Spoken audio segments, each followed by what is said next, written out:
আসসালামু আলাইকুম, সবাই কেমন আছেন? আশা করছি সবাই ভালো আছেন।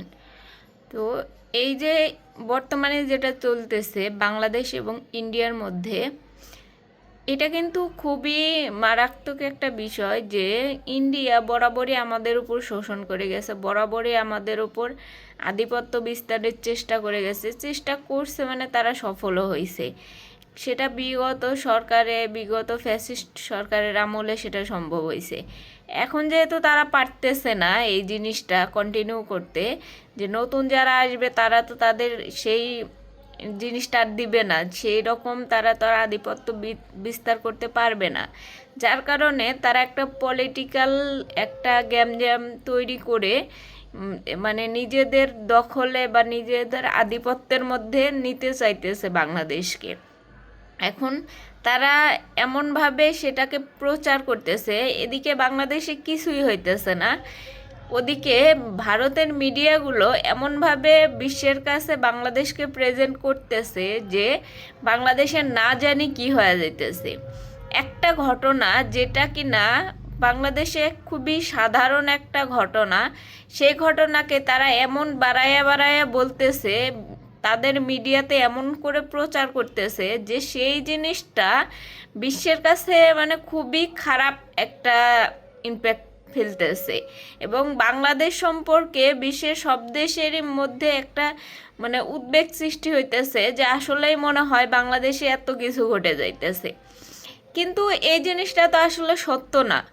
কারণ এই এই জিনিসটা আমি এই জন্য বলতেছি যে আমারও পরিচিত অনেক দেশের লোকই আছে, যেমন শ্রীলঙ্কান আছে, নেপালি আছে, তারা আমাকে ফোন দিয়ে বলতেছে বাংলাদেশে নাকি এই হইতেছে সেই হইতেছে, বাংলাদেশের অবস্থা কেমন। মানে তারাও উদ্বিগ্ন যে আসলে মনে হয় যে বাংলাদেশটার মধ্যে অনেক কিছুই হয়ে যাইতেছে।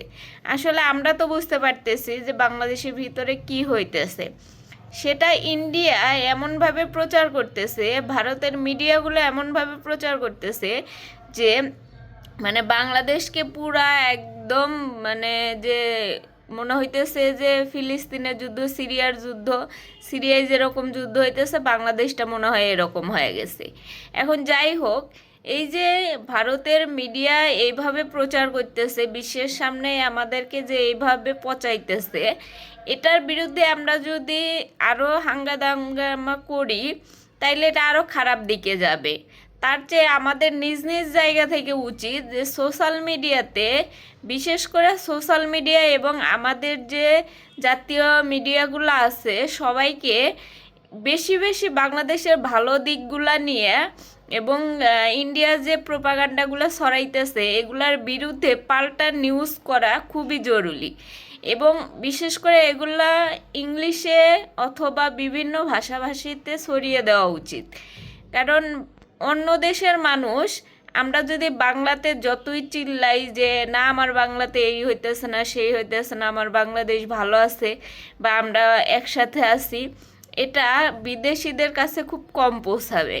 আর যদি আমরা এটা ইংলিশে সবার কাছে পৌঁছে দিতে পারি, যার যার জায়গা থেকে এটা যদি ট্রান্সলেট করে আমরা ইংলিশে পোস্ট করা শুরু করি, এবং নিউজ মিডিয়াগুলো যদি তাদের ইংলিশ বুলেটিনে যদি এই নিউজগুলো বেশি বেশি করে যে আসলে ভারত এরকম প্রোপাগান্ডা ছড়াইতেছে, বাংলাদেশের ভিতরে এরকম কিছুই হইতেছে না, বা হইলেও সেটা সত্য ঘটনাটা তুলে ধরতে পারে, তাহলে বিশ্বের কাছে, বাহিরের কান্ট্রির লোকেদের কাছে আমাদের দেশটা নিয়ে এতটা উদ্বিগ্ন মানে দেশটার যেভাবে তারা ভাবতেছে, ইন্ডিয়ার চোখ দিয়ে ভাবতেছে, সেই ভাবনাটা আসলে থাকবে না। আমাদের শুধু সোশ্যাল মিডিয়া বলতে ফেসবুক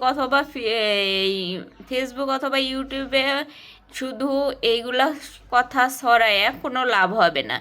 এগুলা যেহেতু ভারতীয় মিডিয়া বেশিরভাগ টুইটার, ইনস্টাগ্রামে তারা বেশি অ্যাক্টিভ থাকে, তো আমাদের এদিকেও দেখতে হবে টুইটারে, ইনস্টাগ্রামে তারা যতগুলা প্রোপাগান্ডা, যতগুলা এই নিউজগুলা ছড়াইছে সেগুলার বিরুদ্ধে পাল্টা জবাবে আমাদেরকে সত্য ঘটনাগুলা এই নিউজ করা উচিত।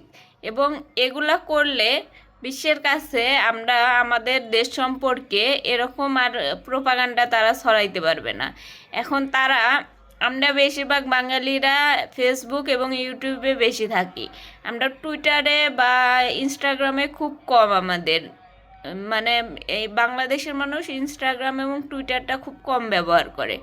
সেই সুযোগে তারা ইনস্টাতে এবং টুইটারে প্রচুর পরিমাণের প্রোপাগান্ডা ছড়াইতেছে, এবং এইগুলা তারা বিভিন্ন দেশের মানুষ যখন এগুলা দেখতেছে সেগুলা তারা এটাই বিশ্বাস করতেছে, ভারতীয় মিডিয়া বা সোশ্যাল মিডিয়া যা প্রকাশ হইতেছে এগুলাই বিশ্বের লোকজন সেটা বিশ্বাস করে নিতেছে। এই জন্যে আমাদের উচিত নিজ নিজ জায়গা থেকে, নিজ নিজ আইডি থেকে, সোশ্যাল মিডিয়া হোক যে কোনো মিডিয়া থেকে, আমাদের উচিত যে ইংলিশে এই সত্য ঘটনাগুলা তুলে ধরা এবং বিশ্বের সামনে এই যে বাংলাদেশে আসলে কি হইতেছে সে সম্পর্কে বিশ্বের সামনে তুলে ধরা। তো যাই হোক, সবাই ভালো থাকেন, সুস্থ থাকেন, আল্লাহ হাফিজ।